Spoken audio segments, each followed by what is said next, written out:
आगे बढ़ो। Yes sir. Question क्या है फिर से समझो कि एक ब्रीथ है, ब्रीथ में ये आपका 10 सेंटीमीटर है, त्रिज्या इसका कुल कितना है 10 सेंटीमीटर है। त्रिज्या 10 सेंटीमीटर ब्रीथ पर एक जीवा के अंदर पर एक संपूर्ण अंतरित करती है। तो मैंने ये जीवा ले लिया, ये क्या है जीवा। इस पर कितना का एंगल बना रहा है 90 का, संपूर्ण का बोला तो 90 का बना रहा है। तो हमें निकालना क्या है क्वेश्चन, इसमें क्वेश्चन देखिए बुक में फर्स्ट लिखा हुआ है संगत लघु वृत्तखंड और संगत दीर्घ त्रिज्यखंड। तो संगत लघु वृत्तखंड मतलब ये निकालना है फर्स्ट में, लघु वृत्तखंड मतलब छोटा वाला ये वाला, और दीर्घ त्रिज्यखंड मतलब त्रिज्यखंड बड़ा वाला, तो ये निकालना है। तो ये जब एंगल 90 हुआ टोटल मिलाकर के 360 होता है, तो ये यहाँ से यहाँ तक तो कितना होगा 270, 360 माइनस 1। तो हम सबसे पहले लिखते हैं r इक्वल टू 10 सेंटीमीटर, इसका नाम कर देते हैं, इसको क्या लिखते हैं ओ ये बी, इसका नाम क्या करते हैं पी, क्या कर दिए पी कर दिए। तो r इक्वल टू कुल कितना हो गया 10 सेंटीमीटर हो गया। समझ में यहाँ तक आ गया। आगे बढ़ते हैं, इसका हम काम कर रहे हैं, इसका काम कर रहे हैं, इसका काम कर रहे हैं, फर्स्ट वाला का काम कर रहे हैं, जो आपका फर्स्ट दिया हुआ है ना क्वेश्चन में उसका काम कर रहे हैं। जब फर्स्ट वाला क्वेश्चन का काम कर रहे हैं तो इसका थीटा इक्वल टू कितना होगा 90 डिग्री होगा। अब हम क्या लिखेंगे लघु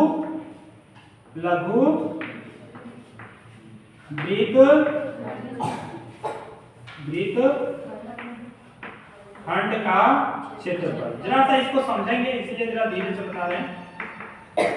लघु वृत्तखंड का क्षेत्रफल निकालेंगे, कैसे निकालेंगे पहले इसको कहते हैं, ये क्या है तुम्हारा, ये क्या है तुम्हारा, यहाँ से यहाँ देखो, इसको निकालना है। सपोज डेट ये देखो, ये फिगर मान लेते हैं इस प्रकार से है ना, तो हमें इसको निकालना है। इसको कैसे निकालेंगे, ये पूरा हम निकाल लेते हैं और उसमें से इसको फिर हटा देते हैं, निकलेगा क्या नहीं।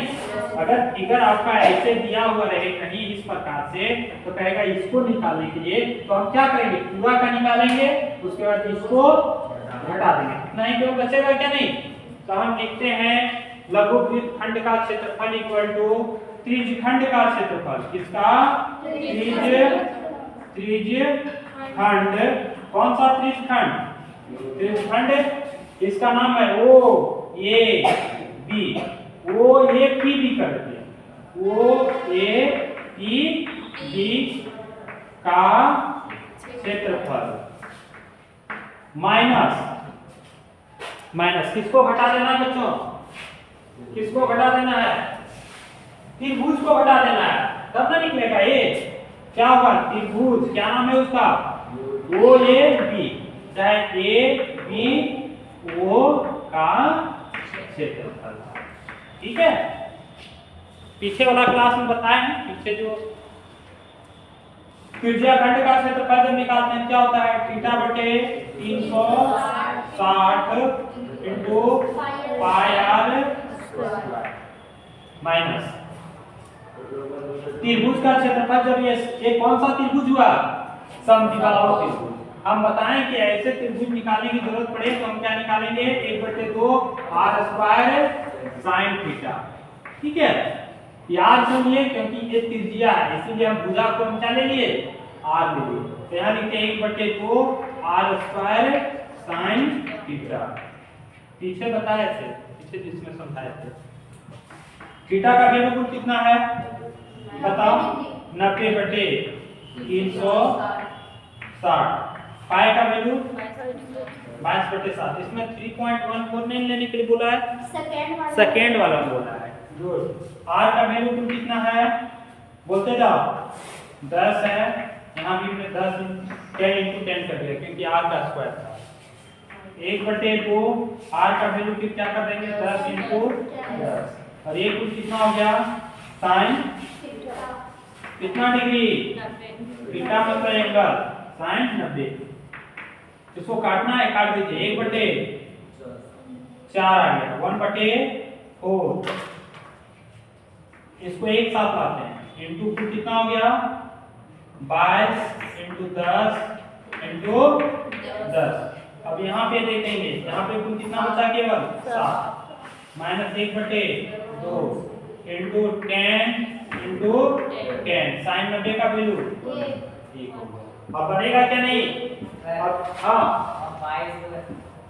कहाँ क्या तो ये देखनी है क्या? चलो 1 इंटू 22 अब सही है ना? इसे जरा सा सॉल्व हम करते हैं आगे। कैसे सॉल्व होगा ये?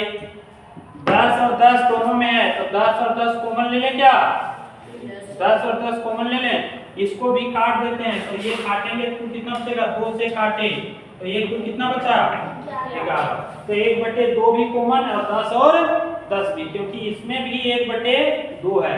तो हमने क्या क्या कॉमन ले लिया? 1/10 2 गुना 10 गुना 10 जरा सा दूर लिखो equal to sine 1/2 into 10 into 10। जब इसमें फर्स्ट वाला में 1/2 निकल गया, 10 और 10 निकल गया तो केवल कितना बचा? 11/7 11/7 सिंपल हो जाएगा आपके लिए। इसमें क्या बचेगा? कुछ नहीं बचेगा, केवल कितना बचेगा? 1 बचेगा। अब इसको सॉल्व कीजिए आप। 1/2 इंटू 10 इंटू 10। इसका जब हम सॉल्व करेंगे तो दोनों का क्या हो जाएगा? एलसीएम लेंगे तो 7 है ना?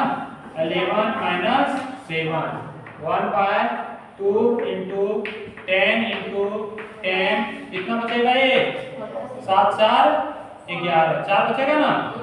4/7। अब इसको सॉल्व आप कर दीजिए। 2 से काटेंगे 2 हो जाएगा। ये कुल कितना हो गया? 200/7। इसको आप तोड़ेंगे तो आप पूर्णांक में तोड़ सकते हैं।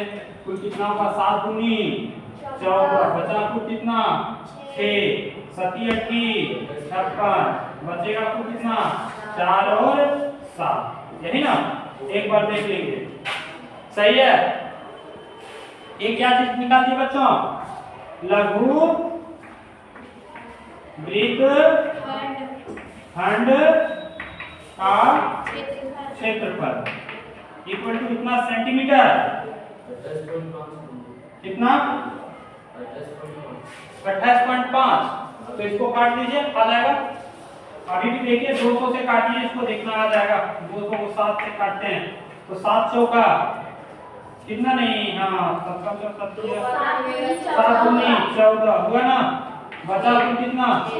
6 7 8 56 4 और यहाँ पे को कितना पॉइंट होगा? 0 7 बचे 35।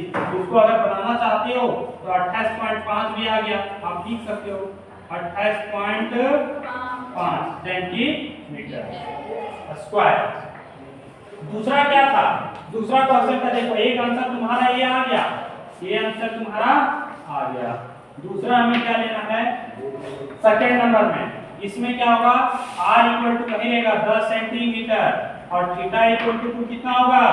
270, क्योंकि दीर्घ त्रिज्यखंड का क्षेत्रफल। अगर दीर्घखंड नहीं बोला है तो त्रिज्यखंड तो सिंपल है, लिखते हैं दीर्घ त्रिज्यखंड का क्षेत्रफल क्या होगा बच्चों? थीटा बटे 360 इंटू पाई आर स्क्वायर, यही होगा ना? थीटा बटे 360 पाई आर स्क्वायर। तो थीटा इक्वल टू कितना हो गया? थीटा इक्वल टू 270 बटे 360। पाई का वैल्यू 3.14, आर का वैल्यू 10 इंटू 10 इंटू 10। इसको काटेंगे तो कितना कटेगा? 9 से काटिए, 9 तिया 27, 9 चौका 36। तो है ना? सबको पहले मल्टीप्लाई कर दीजिए अगर मल्टीप्लाई करना चाहते हैं तो। इसको मल्टीप्लाई करें यहाँ पे, इसको मल्टीप्लाई करें यहाँ पे, मल्टीप्लाई करें देखो इधर। इसको जरा सा ये करते हैं, क्या हो जाएगा बच्चों? मल्टीप्लाई को 3.14, यही है ना? तो इसमें 2 0 बैठ जाएगा तो कुल कितना होगा? ये दोनों 100 से इसको मल्टीप्लाई करेंगे, दोनों हट जाएगा पॉइंट और कितना होगा? 314 इंटू 3 इंटू 3 बटे बटे कुल कितना बच्चा 4 से 1 कट रहा है क्या पूरा नहीं कटेगा 4 से पूरा 2 से तो जरूर कटेगा ना 2 से काटते हैं तो 1 कुल कितना आ गया 15 दूनी 30 7 दूनी 14 अब इसको नहीं होता है तो फिर ये कर दो गुना कर दो और भागा दे दो गुना करते 7 दिया 21 के 1 5 दिया 15 2 15 2 17 3 और 1 4 बटे 2 इसको काटो तो कितना आया रे 2 3 दूनी 6 और 5.5 यही है आंसर देखो तो सेंटीमीटर स्क्वायर यही है ना देख लेना एक बार